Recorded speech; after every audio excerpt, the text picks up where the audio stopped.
Dergahından bizleri boş çevirme Allah'ım. Ey bizleri yoktan var eden, varlığından haberdar eden Allah'ım. Ya Rahim. Allah'ım bize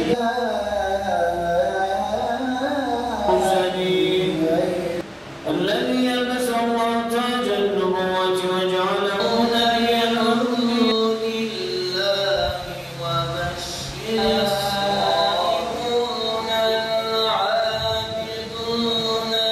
الحامدين.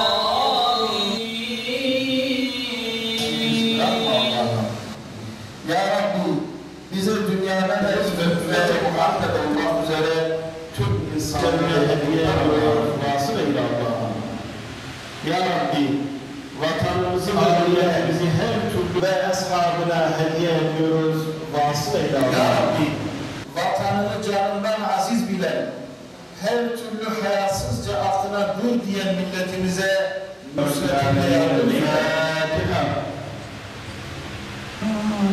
من السماء وما كنا منزلين إن كانت rahmetine gark eyle. Allah Resulü sallallahu aleyhi ve sellem vatan sevgisi imandandır buyuruyor. Mahşer gününde Allah Resulü'nün sancağı altında bizleri haşr-ı cem eyle.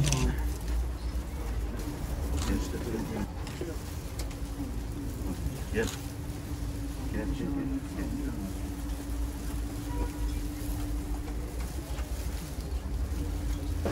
Aziz milletimize, devletimize, birliğimize ve beraberliğimize yapılan hain kalkışmanın FETÖ terör örgütü tarafından yapılan darbe girişiminin 5. seneyi devriyesi ve bugün bu kötü günün unutulmaması adına aziz milletimizin her daim uyanık olmasına ve hiçbir mukaddesatın suistimalcilerine fırsat verilmemesi adına biz bugün tekrar bu meşhum gecenin sene-i devriyesinde tüm milletimizle tekrar şehitlerimizi anıyoruz. Şehitlerimiz için mevlütler okuyoruz, Kur'an-ı Kerimler okuyoruz.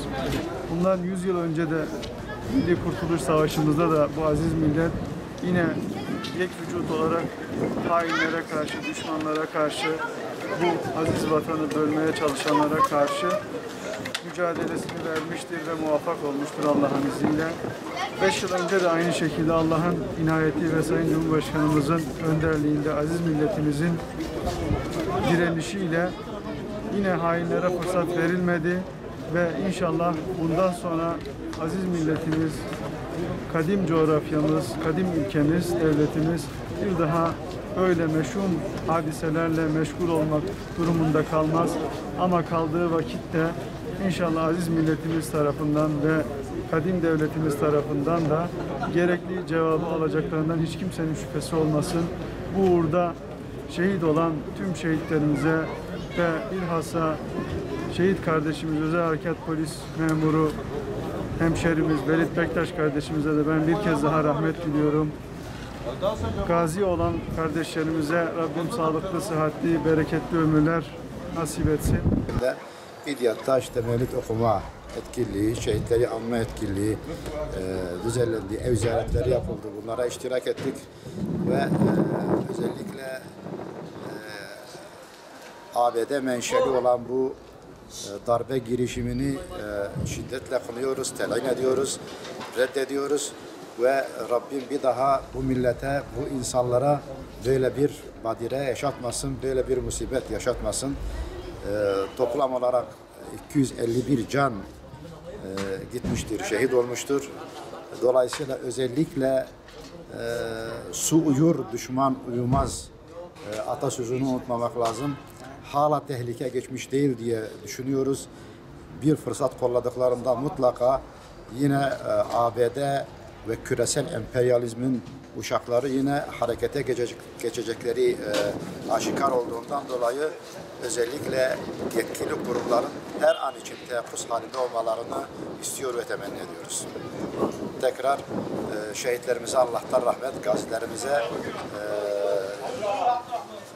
şifalar diliyoruz.